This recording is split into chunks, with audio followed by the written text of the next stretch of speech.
बिस्मिल्लाहिर्रहमानिर्रहीम। तमाम देखने और सुनने वालों को साजिद हुसैन का सलाम पहुंचे। आप देख रहे हैं साजिद टॉक्स और मैं हूं साजिद हुसैन।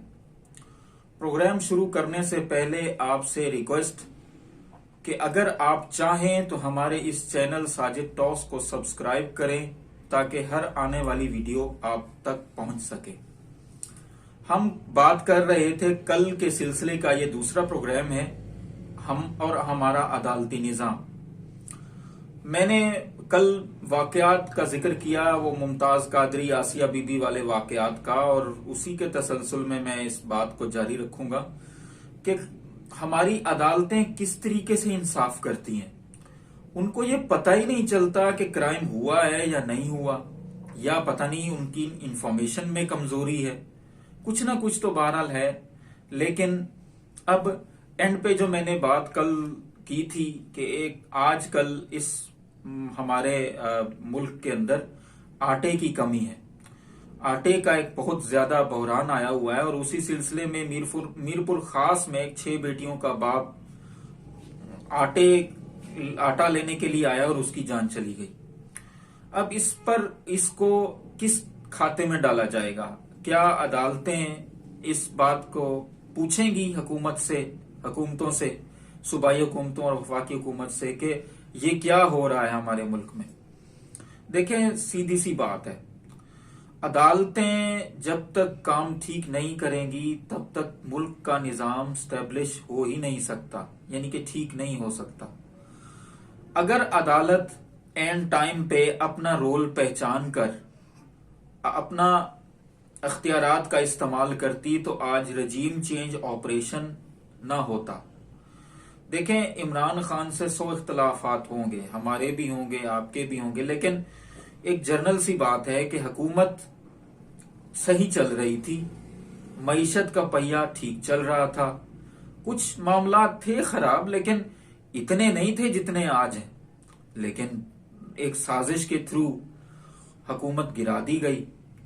अब हालात और वाकयात इस तरह के हैं कि हम डिफॉल्ट होने के किनारे पे पहुंच चुके हैं, लेकिन किसी को कोई फिक्र नहीं।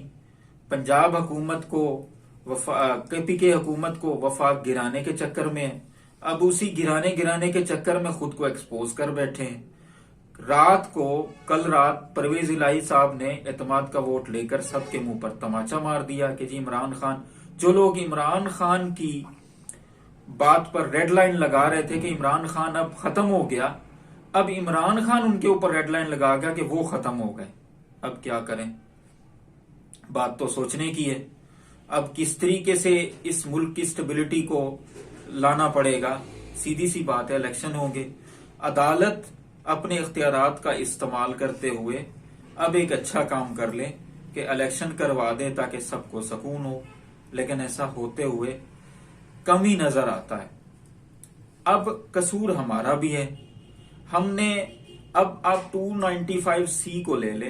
295C ब्लास्फेमी का केस है, नबी पाक सल्लल्लाहु अलैहि वसल्लम की गुस्ताखी के ऊपर एक आर्टिकल लगता है 295C।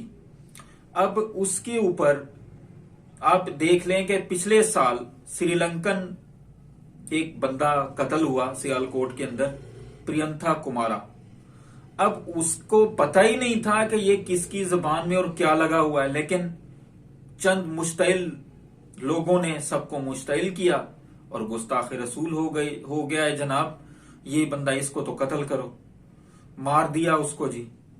अब उस पर किसी ने कोई नोटिस लिया या नहीं लिया, मुझे इसके बारे में पता नहीं, लेकिन एक बात वाजे हो गई कि 295C फिर गलत इस्तेमाल हुआ। अब इसी तरीके से मेरा एक दोस्त मुझे बता रहा था, झेलम वाली साइड पे रहता है, तो उसने कहा कि किसी मुसलमान लड़की से किसी क्रिश्चियन लड़के को प्यार हो गया, लेकिन अब बात यही थी कि जी अब वो मुसलमान है, वो क्रिश्चियन।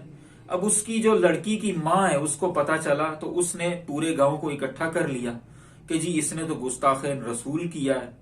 अब उस गुस्ताखे रसूल, पता नहीं उसने की भी थी या नहीं की थी, बहरहाल सब ने मार मार के उसका पुरकस निकाला। कहां प्यार और कहां प्यार की बातें। अब इसी तरीके से 2013 इलेक्शन के करीब शादबाग लाहौर में लोगों के घर जला दिए गए। ये तो मुझे आज तक नहीं पता चला कि किस बात पर जलाए। बस इतना पता चला कि जी कुरान पाक की बेहुरमती की थी तो घर जला दिए गए।